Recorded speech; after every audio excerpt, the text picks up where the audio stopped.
Okay. Excellent. Excellent. So I'm going to just start with a few slides here just to set the scene. So first off, sorry, bear with me while I get used to, I found it. Right. So that's me, and it's about getting started with with Tabular Editor. So why am I covering it? Why am I doing this session in the first place? And the actual reality is I find it hard to get to grips with Tabular Editor. And my hope is it's such an awesome tool that maybe I can make it a bit easier for other people to get started, or at least share some of my pains. What this session is not, just to be absolutely transparent, it's not a how to install guide. I'm going to assume that you know something about Tabular Editor and you know how to install something. It's not delivered by somebody who understands C++, which is the language that the C++ is the language that I'll be using mostly in this sort of session. And I know nothing about it. I'm just trying to figure it out as I go, with absolutely no grounding whatsoever. But hopefully you don't need to. You just need to follow the help. It is definitely one thing it is not. It is not a deep dive, okay? It is more of a dip your toe in the water kind of session that really just helps you maybe get started. The other thing I wanted to point out is there are two flavors of Tabular Editor. And I have to call that out right now.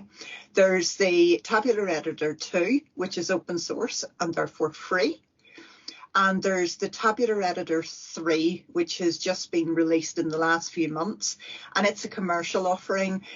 Starts off at €85 or €85 per year. And it's brilliantly valuable in terms of the cost if you're a regular user of Power BI. But I think it's just only fair that I use the open source free version in this session. Now, what I have to say is one of the things I want to get started with is orientation, which is just getting familiar with the tool. And unfortunately, Tabular Editor 2 and Tabular Editor 3 do not look the same. And I will be focusing on 2 for now. So just be aware of that. So yes, as I say, what we'll cover is orientation, just getting a little bit of a feel for the tool and the different components of it, and really where it's important and the elements that I have come across so far that are valuable to know. Next up is the whole way through we'll be looking at some really simple scripts, or I believe that are pretty simple. Touching on calculation groups. I know that there's already been a session by Benot, and who's done calculation groups and given them their full dues and has been able to show some incredible stuff. I'll be touching on calculation groups and showing how it's been invaluable for me in a particular piece of work. And then overall, let me just go back. Overall, how you can improve the data model using Tabular Editor, and just some sort of shows on that. So pretty much now that's the slides pretty much done for now. There will be the opportunity to get your hands on them. I'm just going to nip over to the last slide simply because, or if I could, apparently I'm not able to get to the last slide. I'm not quite sure what that's about. I'll come back to that. It's more, I've got a link for you to be able to download these slides, which include some links to useful bits and bobs. So I am now going to share my desktop so I can get onto the Tabular Editor stuff. So could I just ask, can you see my Power BI? Yep. Okay, I always like to know that it's all there. Okay. So here we are in Power BI, okay? And it's a very simple data model.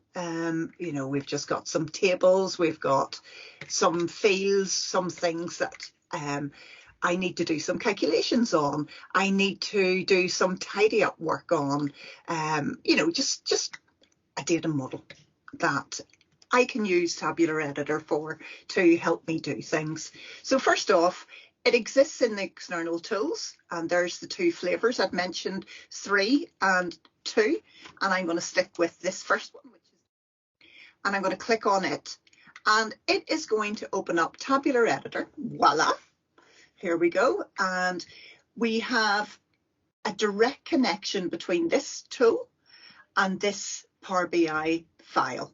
Okay, so that is how Tabular Editor looks. I'm going to size things up a bit just so that we get a bit more of the screen.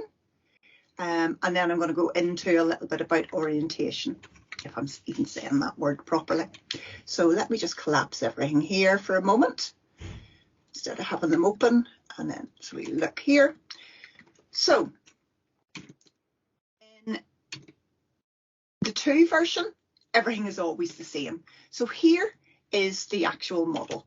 So if we go back to Power BI Desktop, you can see that it's a pure replica of the model that we've got in the system. And that's just where you start to, you know, if I expand them out, just like I did back in Power BI, you can start to see the underlying data, and you can see it again in Tabular Editor.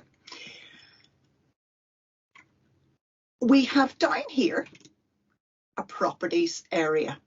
And the property area is not something we'll spend a lot of time on in this session, but if I could just touch on it while I'm here, I think it would be worthwhile. But let me just finish off the 2 that we're primarily going to focus in. We've got the properties area. Then we have these 2 tabs, okay? Expression Editor and Advanced Scripting. And the simplest way to think about them is the Expression Editor is all about DAX. Advanced Scripting is all about C#. Okay, so there's this Advanced Editor is DAX, Advanced Scripting is C#. Again, not that I know what C# is specifically, but they are the things. So you get that little, there's the little DAX icon in there. You can sort of go, right, this is where I do anything that's DAX related, which we'll do when it comes to calculation groups. But for now, and kind of the beauty of Tabular Editor, initially starting out where I am, is being able to write scripts that will do a lot of calculations, etc. for you. So let me just bump things up a bit here, and just in terms of size of text. I've mentioned I do want to talk about the properties area because it is interesting. If I go to, the reason there's nothing in properties is I've nothing selected in this area here. Okay, but as soon as I click on model, I start to see information about the model. There's nothing in there that's of any great interest to me. If I go to a particular table, you'll start to see information about tables. And again, there's perhaps nothing terribly interesting there to see just yet. But as you move forward and as you start to build up a little bit of perhaps confidence or awareness, you will start to see things that become quite, that are interesting in the properties panel. But I'm going to reduce it and not give it quite as much prominence for right now. And what I want to do is really talk about this script area and how we can use it to simplify processes. And if I use the first example, I'm going to start off with one really simple example. And this is a script. Okay, so this is what I talk about when I talk about the, just being able to script things. And what I want to do using this script is, and if we look at the code, it's saying for each, so basically for every, this thing that's a variable called C, which is just a name, it could be anything, or just a letter to indicate. But what C is selected columns. So that is a keyword in C++, okay? And then what we're basically saying is for all of the selected columns, which I'm going to select in a minute, change the property is hidden to true. That's what I want you to do. That's what this code is going to do. So if I choose the columns, I don't need to be seen in the in Power BI. I just need them hidden because they're primary, you know, they're basically foreign keys, and they really don't need to be seen. And now I run this script, and here is the little green run button up at the top, and I'm going to run it. That's it, run. And you'll notice, if I can just get away from the focus, you'll notice that basically what has happened here is it has hidden all of those fields. They've turned a very light grey. And now you don't see anything going on over here in Power BI because I haven't told it to actually update that yet. It's taken place in Tabular Editor, but it hasn't actually made its way over to Power BI. So if we pay attention over here for the moment, and when I hit save, which is, and I know this is all like, here's the save button here, but I find it slightly difficult to navigate because I don't come from a coding background and I'm not used to these kind of tools. So I'm now going to hit save, and boom, over here in Power BI, those fields are now hidden from view. So just, you know, they're there obviously, but they're now hidden from view. And not the most exciting script in the world, but perhaps much easier way to look at what is going on. So for all of the items that I have selected in this area here, I want you to change the property to hidden. So if I click on this field here, and let me just extract that up a little bit.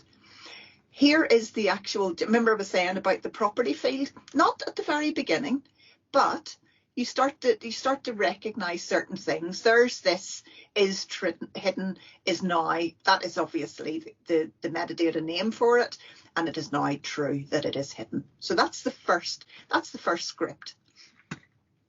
Next up, I think, is where it starts to get a little bit more like, oh, because you kind of go, well, what have I saved myself here? You've saved yourself a bit of time with the original script. It does things beautifully quickly, and it gives you a little bit of experience in there. But we'll say that's pretty much what it's done for you at that moment. Okay, the next up, this is where we're going to actually do something a little bit more clever.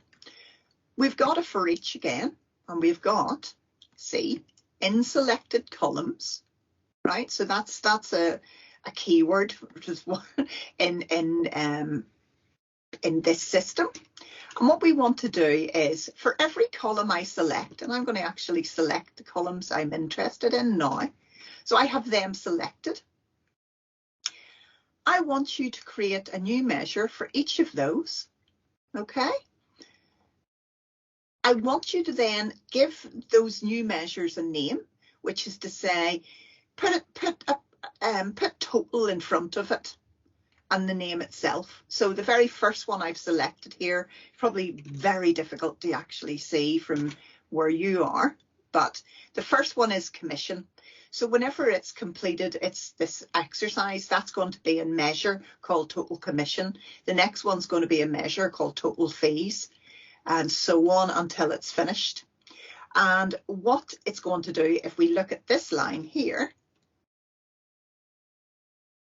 is this one, is it is literally going to do a sum. So you can see the way there's the quotation marks, we're typing this almost out literally, because we're telling it what the expression is in order to create this calculation. So the expression is sum with the open brackets, close off that statement, plus, and this is the actual name of the object. So if we look over here, the first one is commission.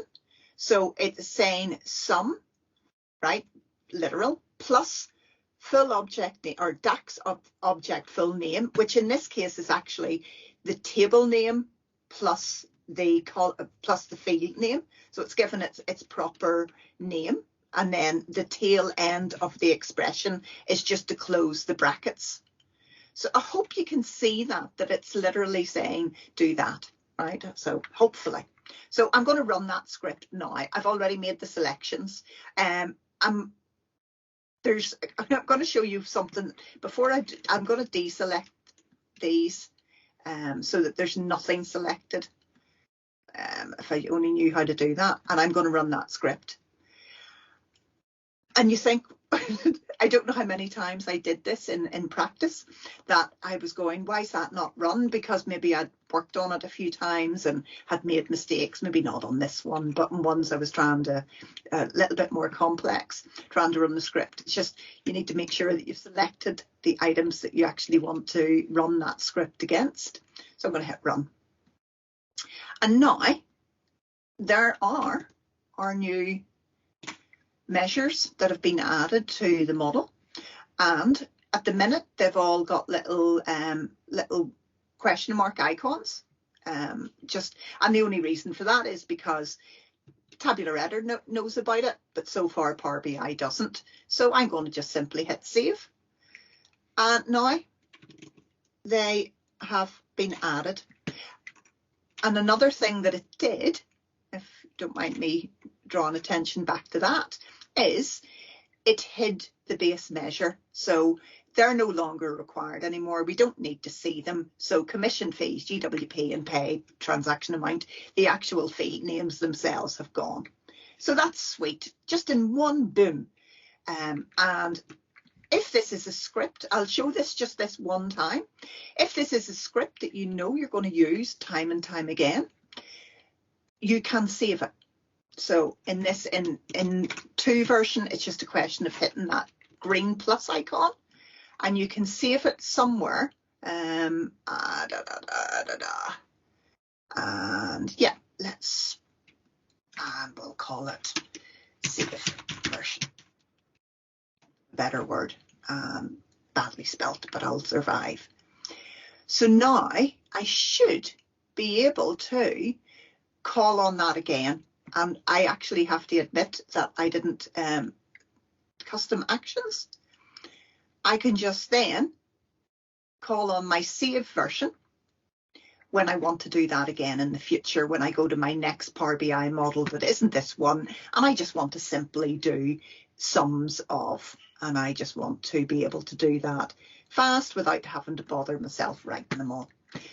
So that is the next example.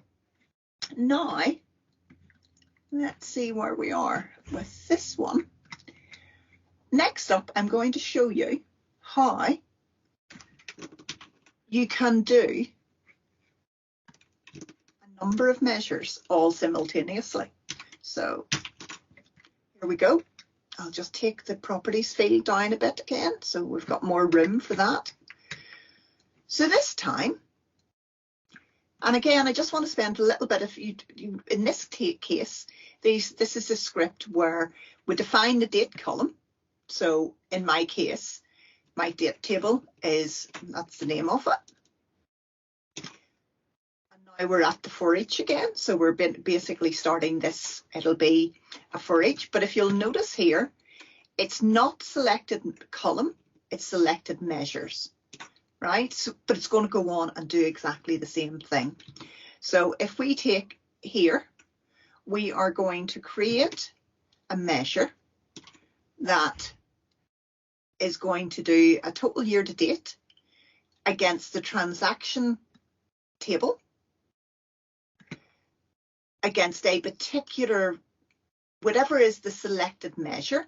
So if you imagine we've got total GWP as an example, and we're going to do total year to date against the transaction table, against that field name, and against the table at date's date. Don't quite know why I'm not using. Yeah, that is the actual measure. And here is it in C++. So literally, what is it that we're trying to say? The name of the measure is going to be the name of the measure as it began plus year to date. Then it's going to run through this expression as I've created it here, which is total year to date, whatever the item is that's being selected. So in this case, transactions, total GWP. That's that one finished. Now we add in the next part of that actual expression, which is the add in the columns, or the add in the comma. And then we finish off by adding in the date column. So I want to do that calculation and this calculation, this measure, and this measure. They're all time intelligence, and I just want to do these measures against each one of those measures that I have selected. So if I just run that now, we have all of these measures just simply created, and I can just save them once again to the model, and they just appear like magic. So that is that is a time intelligence. We know, for anybody who's been paying attention, there are better ways to do that, perhaps. I'm not so sure. Using calculation groups. I'm still early days in my journey, so I'm not qualified to really say. But I want to look at the next one. I'm going to look at this quickly. And this is just another script. And they are very same old. They're all very same old. Right. This one here, I'm actually keen to run this because I'm a bit nervous it might not work. So I want to do I'm going to come back. I'm going to actually run it, and then I'm going to talk about it. And I just want to run it against these particular ones that I've identified, and then I would like to run it because I'm nervous it'll break. Oh, well done me. It didn't break. Okay. This one's using a variable. Okay, and this took me forever to write. It was embarrassing how long it actually took me to write whenever you look back on it and you figure out what's going on. In this case, I want to get a percentage all added to my model. Let me go on ahead and save that, and I'll show you what I mean. So I'll take GWP, I'll pop in my explicit measure, get rid of you, and total GWP all. Right, so I wanted a measure that would literally calculate out the percentage of the grand total. I really just wanted to make sure you knew what that was. So what we have is for each, the usual, the variable now called M, which is selected measures, add the name, and then if we look at, let me just go to this one here. Let us look at what the total GWP all looks like if you were just writing it. So this is against total GWP. Let me just take a copy of this and pop it down here. We don't need the equal signs because that's been written in the other one. Now, if we look at this field here, we are referencing, this is the name of the actual measure. So this is sort of looking back. How would I have written this the next time if I was doing this again? And this is how I would do it. I know that that is a variable. That is that. And I know that that is this one, which is the total again. Transactions is another variable, which is the table I want to do my calculation against. So I want to do this calculation against the table. I'm going to take, I hope that makes sense. I really do. And I am going to replace this with my plus. Right. So I hope what I'm suggesting here makes sense, because I think if you get it, or if I've made myself clear, what we're trying to do is create the expression literally. So we're just putting in anything that sits outside the things that the editor knows about, or that the script actually knows about. The script knows about, oh, it's in the wrong place. The script knows about the selected measure, or the measure, because we've referenced it. Pop that in there, and pop that in there, and then close it off. And that should be very much what I did here. Okay, I'd be gutted if I got this wrong. Apart from a bit of spacing. Yeah, by using that, and as I say, I really hope I made my point, because getting those getting those things done properly with all the right bits and bobs was challenging. The other thing is I couldn't find it. You couldn't break it out. You had to do it all on the one line. So the code had to just run across the one line from what I could, based on the time I spent on it. So that is that. Next one up. I'm conscious of time, so if anybody wants to shout to say you need to skip stuff or any of that, you can let me know. But I'm happy to keep going if that's okay. We're good for time, Mary. We're fine. Oh, good. Thank you. Okay, so what I wanted to share with you was, in this particular model, right?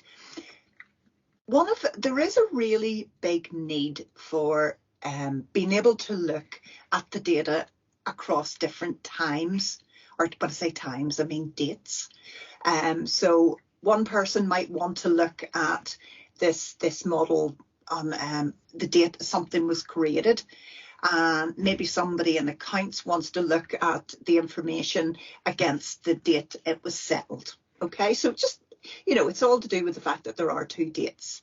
And I had a way of doing this in the past, but I'm not even going to share with you what that way was.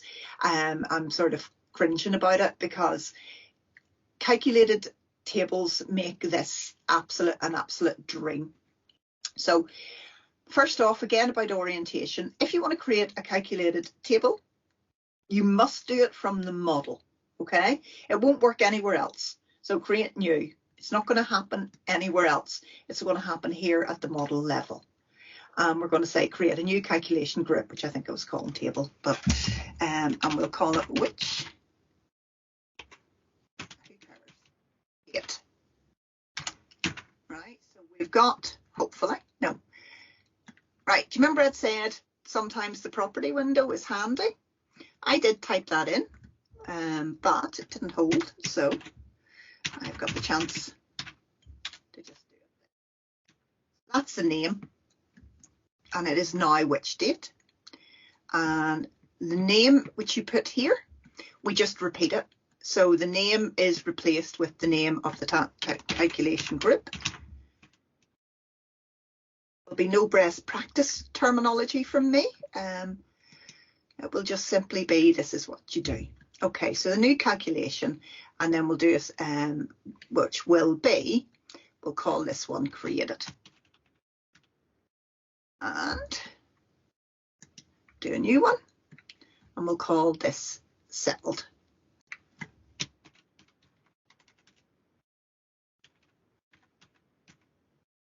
Right, drop that down just so we get a bit more space. Create and settled. So create is just whatever the normal, whatever. This is based on the relationship between the date table and the columns that are relevant in the data. So the live relationship is against the create date. Okay, so that's live. And then there's an inactive relationship on the system. Oh, wrong place. There's an inactive relationship against the settled date. So we're going to take advantage of that. And did you notice, I don't know if you probably did or didn't, is I used the wrong one. We're now doing DAX. This is a DAX area. So I'm going to pop this one in, and this is the expression for the create, which is whatever the selected measure is, use the date created for that. So I've gone on ahead and I'll go to settled now, and I've this one written out, so I can just put this in and we'll not worry too much about the actual thing. But this is where we're able to use the different relationship. I'm going to go on ahead and say save. And now I will save it to Power BI. And once you start getting with this, when it's a calculation group, you have to hit refresh now, and now it turns up. So let me just copy this and fire in which date.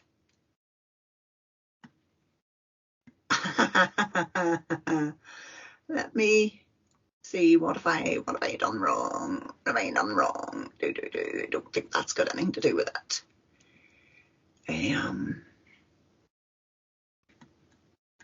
I think they do. Date. Somebody going to tell me what's wrong? Because that's fine with me. Many to many. I'm going to have to skip that. That's disappointing. Look, we have a maybe you can yeah. So in the slicer was you selected and your which date, is this correct? Yeah, that was the plan. Okay. So, oh look, I don't know what I was doing wrong. Apologies everyone for holding you up. No. So this year and which date was selected. So I guess this was the problem. This was a hint from Kira in the chat. Ah. So forgive me. It's just, look, it's working now. It's actually working now. So I don't know what I did wrong. I did something, probably tried to do something clever and it didn't work. You had year and the which dates in the slicer. Oh, did I? Did I have both? Yeah. Gotcha. Ah, right. Okay, I understand now. Thank you for that. So here, this is. But look at this. It's actually so bloody quick. You can't miss. You know, you can't see it. But you just, the end user may, as I say, they can just have that. That would then be. There's actually a series of dates, and then we set it to a single select, so it can only be one. It can't be more than one because it shouldn't be. You know, and the end user just determines what way they wish to view that, and I just think that is awesome, and why I wanted to share that one with you. Now we're coming up to some of the last bits and bobs, but nonetheless I think are pretty cool. If we then do back to scripts, okay, so we've done the calculation group. Thank you for the help on getting that to work. And look at this one here, right? This here will go through every measure that's in your model, every single one, and it will format it correctly. So if we go to fees all, right? So now if you look at fees all, if I then run this,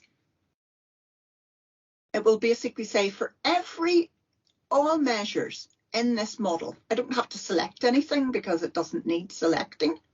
I choose that. It'll take a little bit of time to run. It's run, it's completed. All the ones that are affected by it have got the quotation mark because it hasn't yet, Power BI doesn't yet know about it. I hit save and go back to Power BI, and now my measures are all formatted beautifully. Because it's gone out to the DAX formatter and formatted them on my behalf, which I think is pretty cool. And then the final one I'm going to cover, okay, is, and I love this one, and these are just starters for 10, and I'll pop that in. What this is doing, same thing. For all the measures, right? I want it to tell me the description of the measure is to equal, for me, I want it to equal the expression that's in the measure, so that when I'm working on this anywhere, I don't have to be here to see how it's calculated. I can just hover, and it works fantastically in the service as well. So if I've ever any doubt about how something's worked, I can run this. And I now go over, I hover. Interesting. Did I do save? Do I need to do save? Did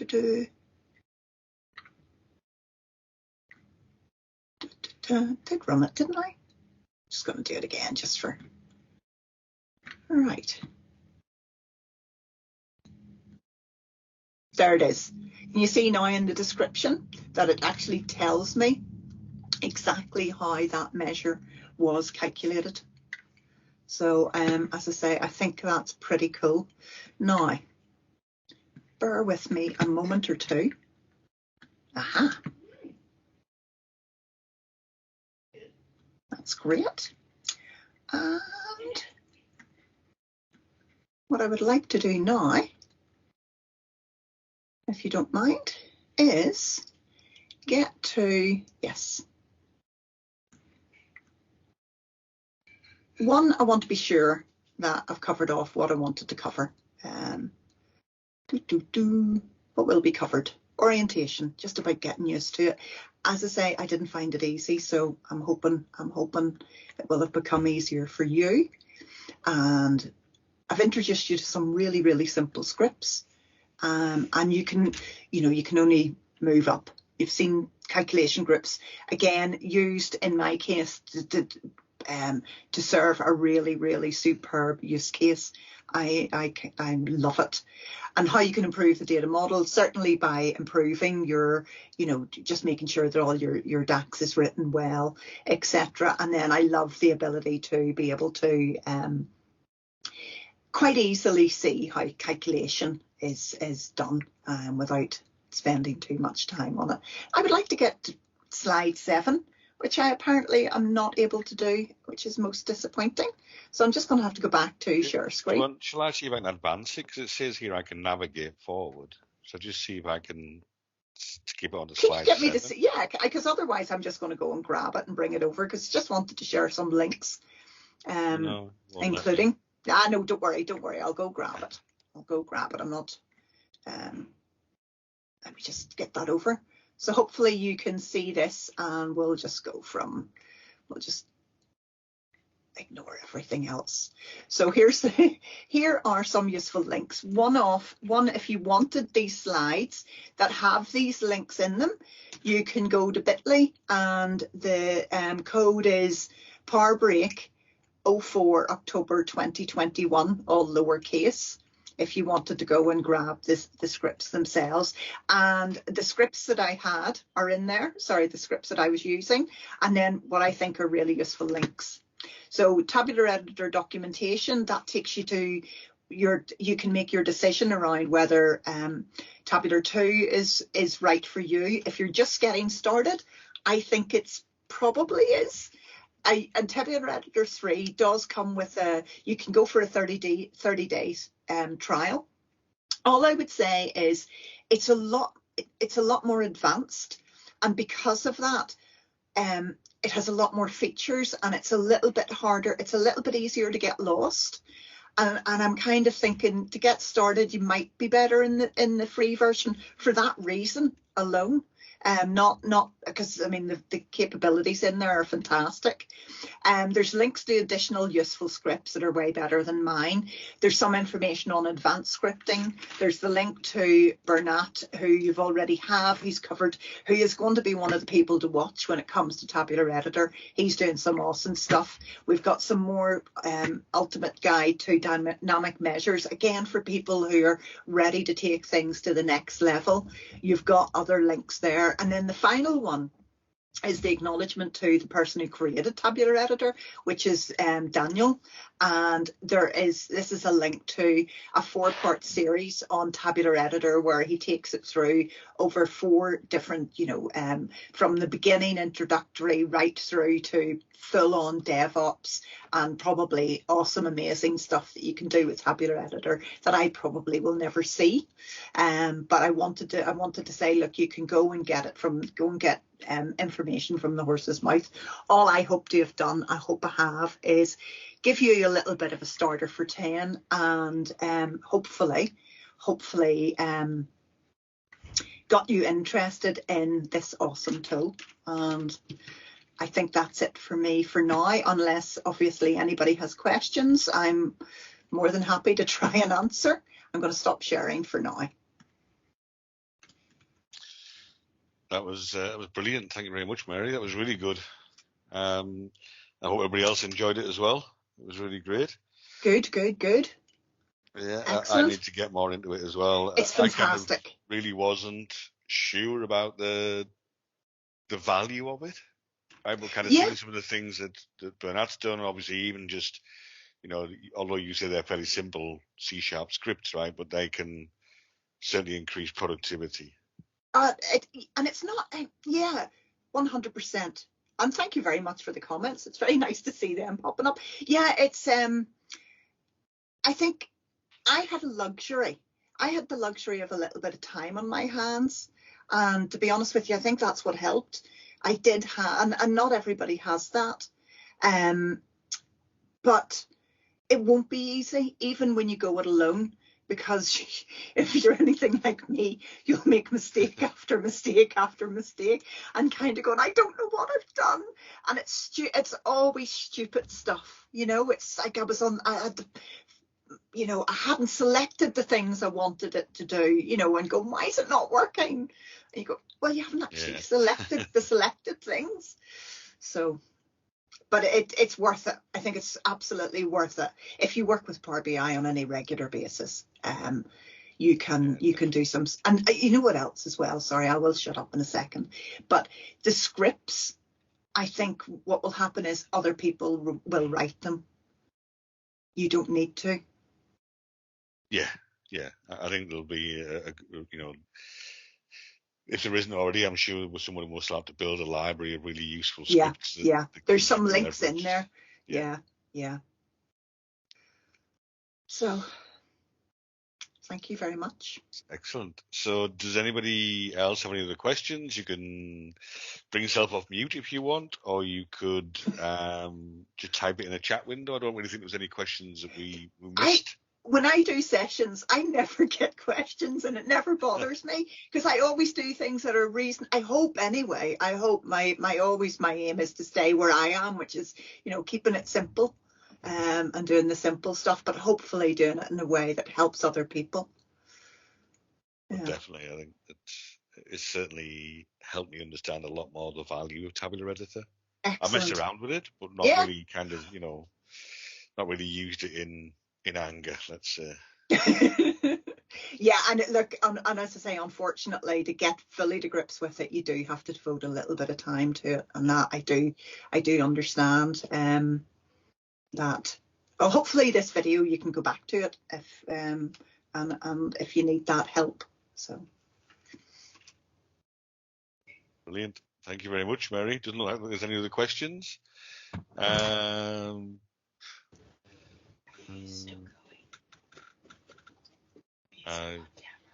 No idea, Steve, what that's talking about. I mean, if you ask someone like Bernard, or even, Daniel's kind of really responsive on Twitter. If you don't follow Daniel already, I can definitely recommend, and definitely follow Bernard as well, who's doing loads of really cool stuff with Tabular Editor. Oh, really? Yeah. Oh, you mean Daniel himself? Yes, yeah. Oh gosh, yeah. No, follow him. He's a genius. The man's a genius. Yeah. And he's really responsive as well. He will kind of answer questions very quickly. So yeah. Cool. Thank you very much, and thank you very much as well for everybody for joining. It was a brilliant session. Yes, thank you. Excellent. Awesome. Thank you. Okay. I will stop recording now. So if anybody wants to maybe